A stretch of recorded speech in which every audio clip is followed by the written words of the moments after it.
Friends, இது நேத்து எடுத்த வீடியோ. நேற்று மீன் ஆயும் போது எல்லாரையும் அனுப்பி விட்டுட்டு அதுக்கப்புறம் மீன் ஆயிஞ்சு வச்சிடலான்னு உட்காந்துட்டேன். அதுக்கப்புறம் கொஞ்சம் கவுசையுமே ஃப்ரிட்ஜில் இருந்துச்சு, அதை எடுத்தா சாப்பிட்டேன். ஏன்னா வேஸ்ட் ஆக்கிடக்கூடாதுன்ட்டு.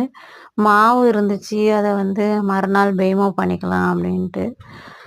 இது நைட்டு தான் அதுக்கப்புறம் வீடியோ எடுத்தேன். அது வரைக்கும் வேலை நிறைய இருந்துச்சு, எதுவும் பண்ணலை, வீடியோஸ்லாம் எடுக்கலை. அதுக்கப்புறம் நைட்டு மீனை பொரிச்சிட்டு க்ராசரி வாங்க போகிற வேலையாக இருந்துச்சு. அதெல்லாம் முடிச்சுட்டு தான் ஆனமே காய்ச்சினேன். மீனான இந்த வாட்டி தக்காளி வெங்காயம் வறுத்த மிளகா நல்லா ஆல்ரெடியும் வெறும் காஞ்ச மிளகா போட்டு வறுத்துக்கணும். வறுத்துட்டு நம்ம சட்னி அரைக்கிற மாதிரி அரைச்சிட்டு அப்படியே நம்ம மீன் குழம்புல இந்த மசாலாவோடு சேர்த்து தாளித்து விட்டுட்டா அவ்வளோ டேஸ்ட்டாக இருக்குங்க.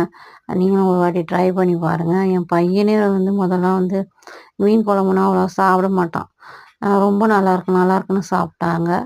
அதுக்கப்புறம் ஒரு மாங்காவும் போட்டு அப்புறம் முருங்கைக்காய் போட்டு செஞ்சுருந்தோம்.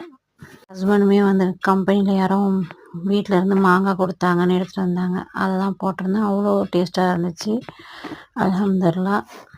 அதுக்கப்புறம் கேரட்டுமே நைட்டே இந்த தோல் சீவி வச்சுட்டேன், ஏன்னா காலையில் டைம் இருக்காதுன்னு.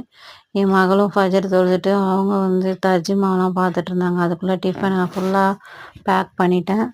அவங்க எழுதி முடிக்கணும். இது 3rd இயர்லையா, அவங்க கொஞ்சம் அதிகமாக படிப்பு இருக்குது.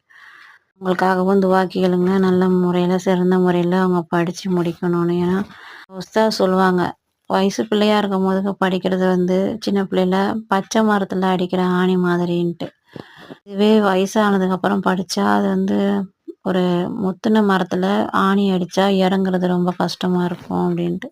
அந்த மாதிரி தான் வயசானதுக்கப்புறம் நம்ம படிப்போம், இருந்தாலும் அது உள்ளக்க போய் நம்ம மண்டையில் போய் சொருகிறதுக்கு ரொம்ப கஷ்டமாக இருக்கும். ஆனால் சின்ன பிள்ளைங்களுக்கு ஈஸியாக பதிவாயிரும். அதாவது சின்ன பிள்ளையாக இருக்கும் போதுக்கே படிச்சுக்கோங்க.